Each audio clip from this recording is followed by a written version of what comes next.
Hey guys, welcome to Split. So if you're considering untethered VR, you want to run around, run into walls and, play games in VR environment, you're probably looking at the Quest 3 or the Quest 3S, the newer model. I will tell you the pros and cons and quite frankly, which model is better bang for your buck, and if you should even consider buying any of them at all. Let's get into it. Okay, so let's begin with display technology, because this is critical to immersion. And in this category, the Quest 3 is definitely better. Why?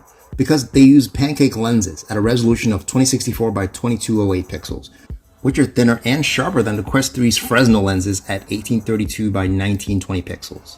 Now these require you to sort of focus your eyes in a particular area for clarity on the Quest 3S. So basically, images outside the sweet spot for the Quest 3S will be a bit blurry, especially when you move your head in a very weird way. This limitation is made worse by the 96 degrees vertical and horizontal field of view on the 3S, in comparison to the Quest 3's wider 110 degree horizontal field of view. Next up is IPD, which is interpupillary distance. Basically, the distance between your pupils, and depending on what you're looking at, that can affect the clarity of what you're looking at. On the Quest 3, this has a range for accommodating IPD from 53 millimeters to 75 millimeters. Unlike the Quest 3S, which has preset points, specifically 58, 63, and 68 millimeters.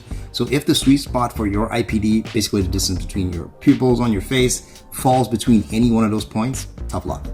You might not have a stellar experience. Weight category is a bit of a weird one for me, because even though the Quest 3 is heavier at 517 grams in comparison to the Quest 3S's 493, but the way it's designed, the weight distribution feels a whole lot more comfortable for me using it for longer periods than the Quest 3S. This point can vary depending on the size of your noggin and your nose bridge, I suppose, but this is how it feels for me. The Quest 3 still includes a headphone jack, while the 3S does not have one.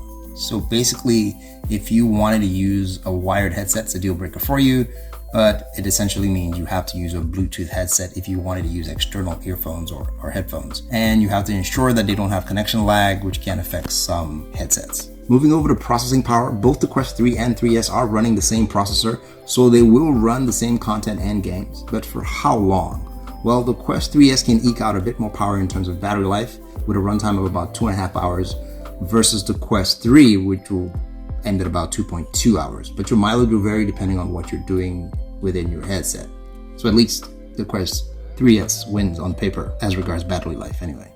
They also both use the same controls, and while these are pretty solid with the improved single battery compartment latch system that clicks at least doesn't fly off like the old Quest, the controls still lose tracking with some fast-paced games, especially when you play high-level Beat Saber or you're swinging a sword.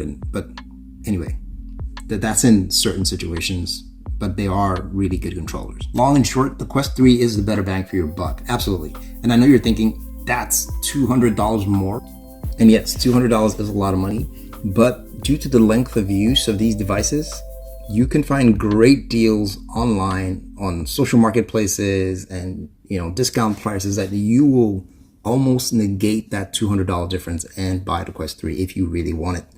Which brings me to my next point about length of use and why maybe you shouldn't even consider either of these headsets, whether it's the Quest 3 or the Quest 3S. First off is length of use. Let's face it, apart from reasons of motion sickness for some and a handful of top-tier games that are available to play, you simply will use less and less of this device, especially if you own other competing screens in your life, laptop, phone, video game, etc., etc.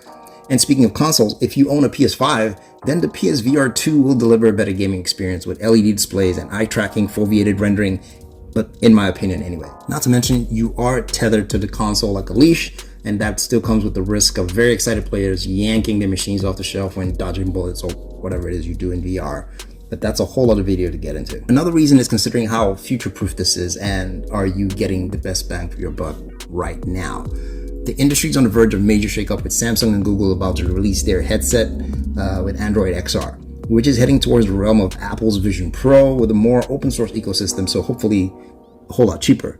So if productivity and content consumption is at the core for why you're considering these, then maybe these new products will give you better options, especially in terms of future-proofing and the quality you hope to get. Also, if you're an Apple diehard fan, then maybe wait for the rumored Apple Vision Air, which will hopefully cost much less than its predecessor. So, bottom line, is the Quest 3 better bang for your buck? Absolutely. I would say 100% yes. If you can, buy the Quest 3 over the 3S. I know you're saying, yes, that's in most cases $200 more than the Quest 3.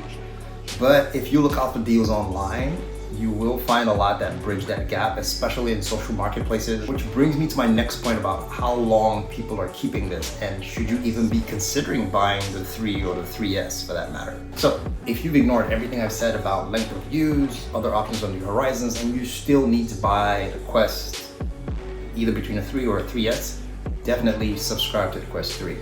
And speaking of subscribe, you should give a subscribe to the channel. That is so cheesy, but it is true. Thanks a lot, guys. I will see you in the next one. Take care.